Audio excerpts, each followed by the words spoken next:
What is going on, dudes? This is Vapor, and welcome back to some more FNAF stuff. So, Secrets of the Mimic gameplay just came out today. I am not on that list. That's okay. I am been a full-time dad for the last couple of years. Broke my hand.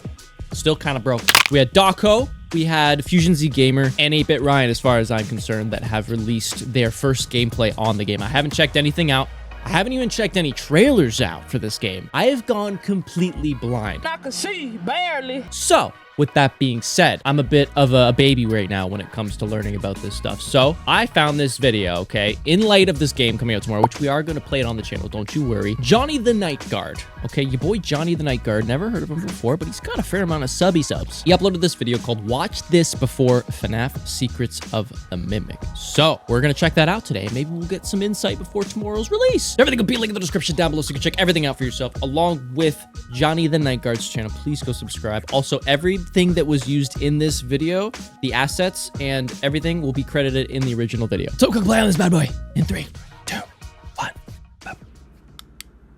On February 13th, the trailer Sorry for if the quality's FNAF kinda 11 doo-doo. Secret of the Mimic released, and it sparked very mixed reactions from the fans and the general public. Once you sort through all the Jackie's Box comments, you find a lot of people saying things like, FNAF needs to end. Where's Freddy Fazbear? This doesn't feel like FNAF anymore. Some people are just done with this franchise, and that's fair, but a lot of other people are upset because they don't know what's going on anymore or why this game exists. As someone who's been obsessed with this game since it was first announced, when I saw the negative reactions, I wanted to make a video owning the haters and trying to change everyone's minds. But I realized that would have been a huge waste of time and only would have fueled toxicity from both sides, so instead, I'm just going to share the information that has me so excited for anyone who wants it. If the trailer left you feeling lost, or if you haven't seen the trailer at all, I'm going to answer 3 questions in this video that should help you get up to speed. Thank you. Why is this game a super prequel? And why does it take place in this place? What's going to happen in the game? How is it relevant to the rest of the FNAF lore? Let's start with that first question. Where are we and why are we here? The basic answer to that question is in the trailer. Edwin, the owner of this place, has gone missing, and Fazbear is sending us in to retrieve something that he was making for them. That something is the Mimic, and we know it's gone haywire because we can see in the trailer that it killed the people that Fazbear sent before us and stuffed them into various places like mascot costumes and closets around the manor. Fazbear wants the Mimic because it's the perfect endoskeleton. It can adapt to any costume and learn show routines automatically, which would save them a huge amount of time and money. Unfortunately, those abilities also make our job really difficult because it's in a building full of costumes and it wants to end our life. But what is this building and what does it have to do with Fazbear Entertainment? When the demo was first unleashed at PAX West, a lot of people described the setting as a toy factory. It's not a toy factory. This game takes place in Murray's Costume Manor, a mascot attraction that doubles as a creature shop, which has made several characters for Fazbear. In an interview with Dawko, Steelwood's creative director Evan Lampy said this about the location.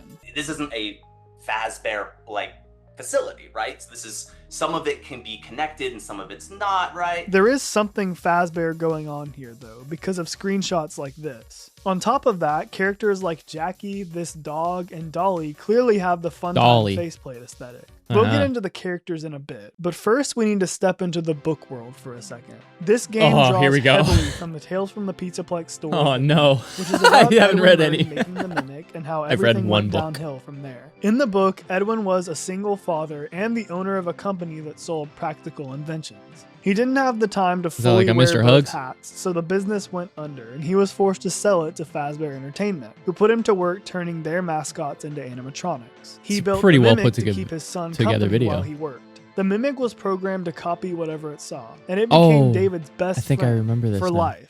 David was always holding his white tiger toy, so the Mimic was always holding an imaginary tiger. One day, David chased his ball out onto the highway and got hit by a car and tragically died. As Edwin grieved, the Mimic crawled over and asked him for ice cream, exactly how David used to.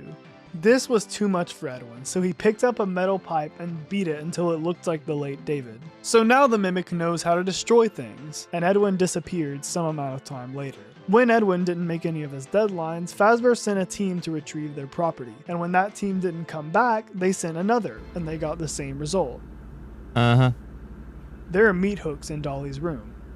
The key difference between the book and the game is that in the book, the Mimic is loose in an old rotting lace factory that Edwin made a few Fazbear animatronics in. And in the game, the Mimic is loose in a well-kept creature shop that makes mascots for all types of different companies. Despite these differences, I'm guessing the Mimic's origin story is largely the same. Edwin built it was friends with David, and he accidentally taught it how to hurt people after David died. We also know that Edwin's old appliance company exists in the game timeline because Steelwool has been posting Murray Co. commercials to their YouTube channel. One advertises a coffee Maybe I gotta watch watches these. and learns. The next shows a coat rack that can adjust to fit any type of clothing. The third shows a vacuum cleaner that can fit into any space. The last one isn't out yet as of writing this, but it should be out now, and I'm predicting that it's Mailbot and that he can mimic voices. Let me know if I'm right. So far, each product has an ability that the Mimic has. Many people think this is Edwin trying to go back and revive his old appliance company using the technology he developed for the Mimic. I'm leaning more towards it being the opposite, and that Edwin recycled technology from his old inventions to build the Mimic, and that's why it can do all these things. The important thing is the little vacuum thing is in the game and we can pet it.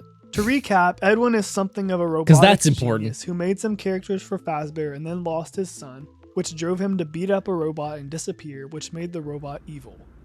That's why we're here. Fazbear is willing to trade human lives to acquire this technology, and it's our job to bring it home. But how? What's going to happen in this game? In J-Top's interview with John FNAF, he says that Mexus, the computer that inhibits the Mimic, is specifically made to look old. That is deliberately supposed to be an older machine. The Secret of the Mimic Help Wanted 2 update ends with a van driving away with the Mexus computer in the back. A very similar Help Wanted 2 update? Oh my god, I'm so behind, guys. The Secret of the Mimic trailer, which happens to be set in the oldest point of the timeline, the 70s. It looks old. Right, it does. Looks old. So we're almost definitely using Mexus to stop the Mimic. Let's look at Helper again. A scene in the trailer shows him at a computer terminal that controls a welcome show, and a screenshot shows Mr. Helpful, the physical version of the same character, in a computer in what looks like the center of the location. In Ruin, Helpy is integrated into the Pizzaplex's system, and he's possessed by the Mimic. I think the same is true for Helper in this game, which would explain how the Mimic controls animatronic characters like Jackie and Big Top Man. It's infected the operating system of the entire building. We interact with the computer using a device called the Data Diver, which looks suspiciously similar to the Fazwrench. Since we mentioned that Mr. Helpful screenshot, gang, this game is huge. Don't worry, not security breach huge. Edwin said that the entirety of MCM can fit into Roxy Raceway, and the game is all about small hallways and claustrophobia. I mean that this game is packed. The two doorways in this image imply that there's a themed area full of specifically themed characters behind each one. I'm pretty pumped. Probably at least it's making me pumped. Evan said there are a lot of characters we haven't seen yet, and we've seen a lot in the trailer. We have Jackie, this dog, Gator, Hippo, Happy Frogs, Dolly, the mysterious mustache mole, Big Top Music Man, the elephant, Blue Hedgehog, Sharpay the dog, Mr. Helpful, the Bee of Glee and Horror, and more by the looks of these cutouts, and not counting the dead bodies. Oh yeah, we'll probably get to hear audio recordings of the team who died before us because we can faintly hear groans and cries of pain in the background of the Murray's Magic Coat Rack commercial. The solution is here. Stars and more. There are also Fredbear's Family Diner posters in the trailer, so we'll probably see mascot versions of Spring Bonnie and Fredbear. Hey, quick update on this. We need that. Steelwool sent John FNAF a box full of Secret of the Mimic themed items. And one of them just so happened to be a Spring Bonnie bobblehead. No. So yeah, we're seeing the Fredbear's animatronics in this game. Please. The books have also repeatedly referred to Sun and Moon as old animatronics, and MatPat pointed out that Eclipse's teeth look almost exactly like the Mimic's teeth. So there's a high chance Eclipse shows up in some way. In the books, Edwin builds animatronic versions of Freddy, Bonnie, Chica, and Foxy, and a Fazbear crew later finds mascot versions of them in the facility. So we should see the original gang as well. There are meat hooks and dollies. Evan said that a basic run will take 8 to 10 hours, while a 100% run will take 20. You could probably go 15 to 20 hours, and if you want to be a completionist about it, there's multiple stories and secret passageways and, you know, hidden okay, that's good. I did like that. One thing this game should absolutely give us is more insight into how Fazbear Entertainment got started. Their past is definitely intertwined with this company, and oh shoot, I'm getting into the next section. Before the next spirit visits you, remember 2 things. The game probably ends with a fire because several of the teasers end with a burning film reel. Watch out for the jester, and forget the tiger. Everyone knows tigers aren't real.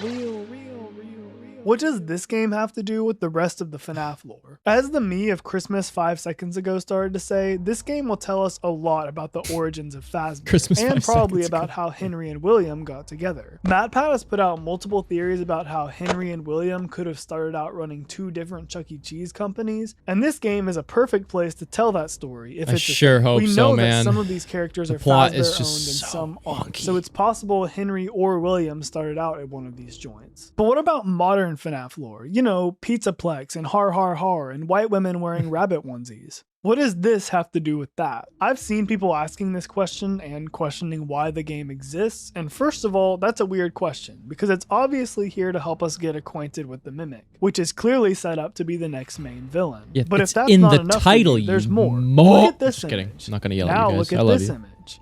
Peer at this composition. Now this one. Feast your eyes on this. Now this. Do you see a pattern here? There are meat hooks in Dolly's room. It looks like Fazbear rebuilt itself in the Pizzaplex era by reusing the things they acquired or stole from Edwin's old company. It also looks like William used a lot of Edwin's technology. MCM was on it? This would be a great parallel if the Edwin reused parts from his old products to build the Mimic theory is true. Edwin recycles his old products to build the Mimic, and later on, Fazbear recycles Edwin's old designs to rebuild their company. If Mexis ends up being in the game, which it almost definitely is, we'll learn a lot more about who made it and what its name stands for. This game really does feel like the bedrock that Help Wanted, Ruin, and Help Wanted 2 were built on top of. Security Breach is off somewhere else playing in its own sandbox. So true, though. Security Breach if was you're still so watching, weird congratulations. You made it to the you. bonus night. Great.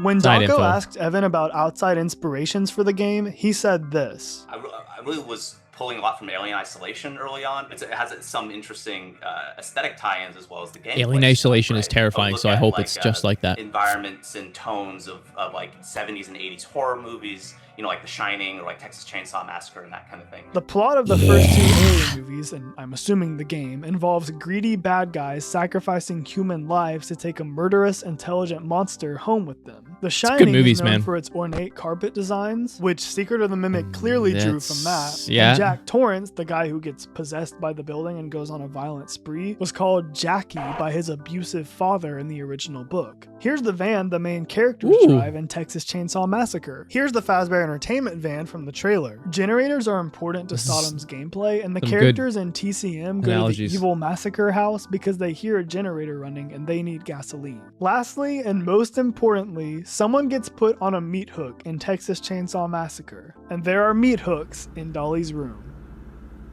Huge thank you to my channel members Star Cosmos, Kniferang, Coco, Desperation, Bruh, Tyler Feller, and I don't like the meat Vids. hooks. I've been Johnny the Night Guard. It's time for me to clock out, and I'll see you on June 13th. It's tomorrow. That's tomorrow. Amazing. Okay, so that was very enlightening for sure, because like I said, I haven't seen anything. Not a single trailer, no one's video, no theories, nothing. Not even the MCM recording archive videos. I haven't seen any of those. I might watch those on my own just to kind of get some more, but it looks like Johnny the Night Guard really put everything into one video very nicely and prepared me for tomorrow. Yes! I really hope that something in this ties the game to Fredbear's Family Diner, because that has just been my long life dream. Ever since FNAF came out, I've just wanted to know the original origin story of Fredbear's Family Diner. We gotta know. So for the people that are just like me and are a full-time dad with a broken hand and 2